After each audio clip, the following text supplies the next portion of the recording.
wabarakatuh. Kaifa halukum ya tullab? Alhamdulillah khair wal afiyah. Alhamdulillah, alhamdulillah, pada hari ini kita dapat kembali melanjutkan pelajaran kita, yakni pelajaran tentang ilmu nahwu. Walaupun kita tidak bisa berkumpul lagi di sekolahan kita, di pondok kita, namun saya harapkan itu semua tidak mengurangi rasa semangat pian-pian semua untuk belajar dan terus menuntut ilmu. Mari kita mulai saja pelajaran kita, itu pelajaran nahwu. Silakan dibuka kitabnya di halaman 9, nomor materi 17. Isim yang menunjukkan waktu namanya zarfuz zaman. Isim yang menunjukkan waktu namanya zarfuz zaman. Seperti contohnya yaumal ahadi. Yauma itu artinya pada hari al-ahad, ahad. Sabahan itu artinya adalah pada waktu pagi. Masaan itu artinya adalah pada waktu sore.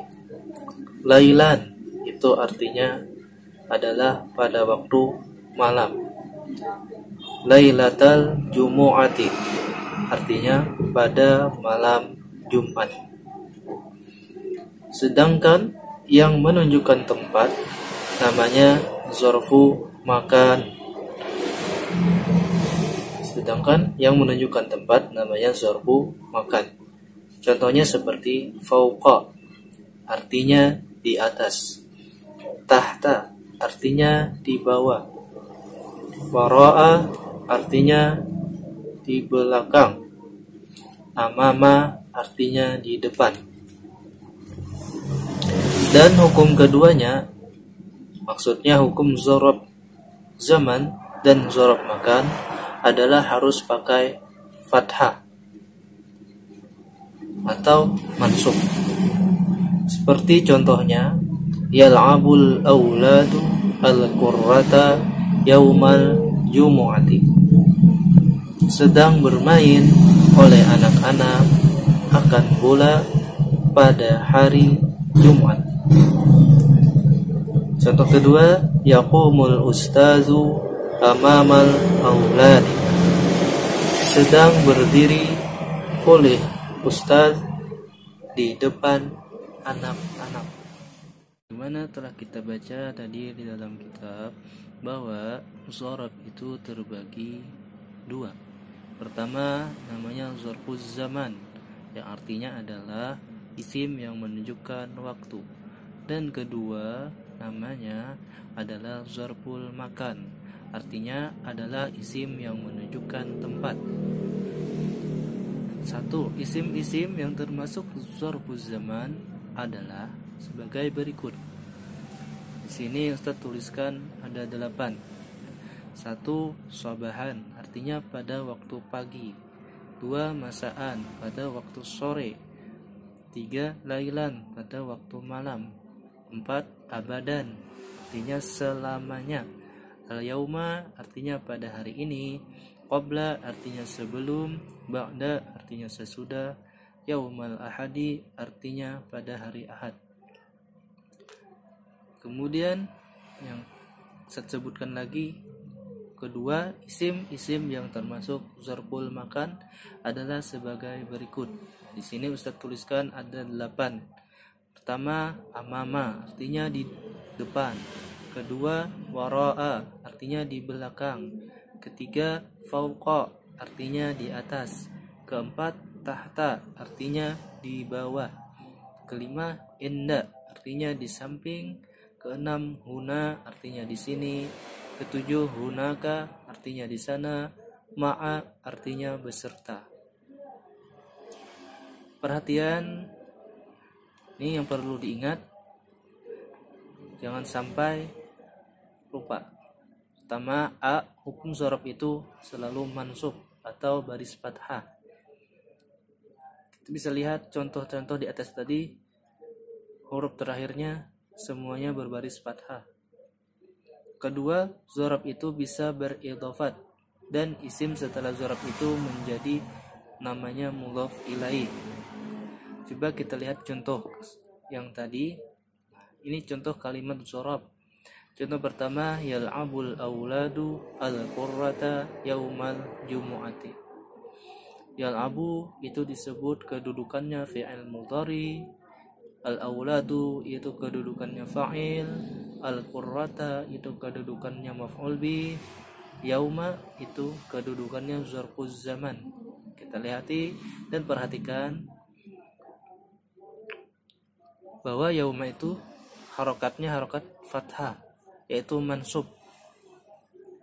Tidak boleh yaumu, tidak boleh yauma kalau dia menempati kedudukan zarfuz zaman.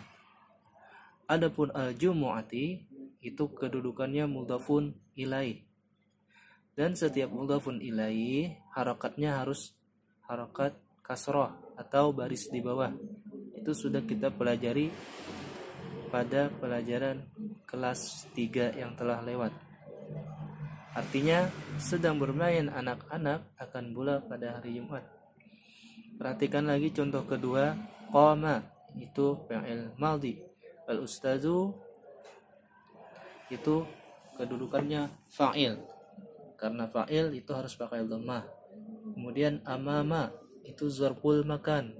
Nah, perhatikan baris dari amama itu baris fathah.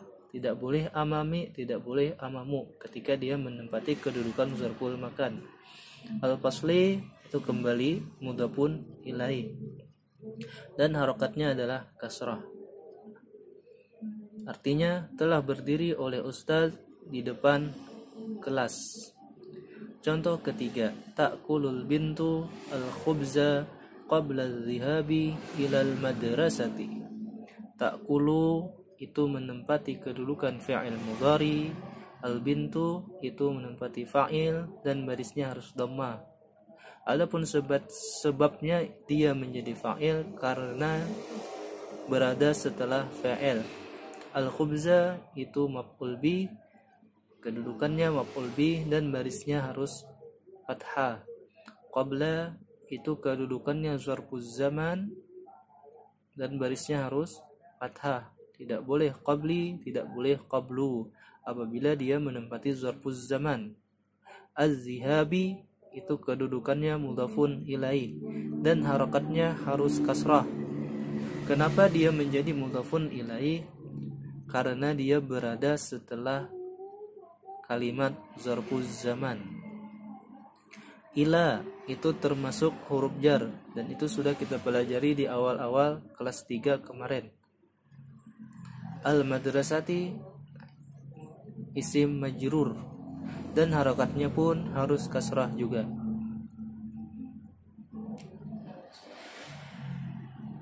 Artinya sedang makan oleh anak perempuan akan roti sebelum pergi ke sekolah.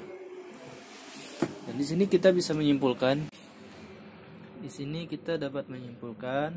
bahwasanya setiap isim yang terletak atau berada setelah kalimat fi'il itu dinamakan kedudukannya fa'il dan harokatnya adalah dhammah. Seperti contoh al-auladu itu terletak setelah fi'il mudhari menempati kedudukan fa'il. Seperti al-ustazu itu terletak setelah fi'il madhi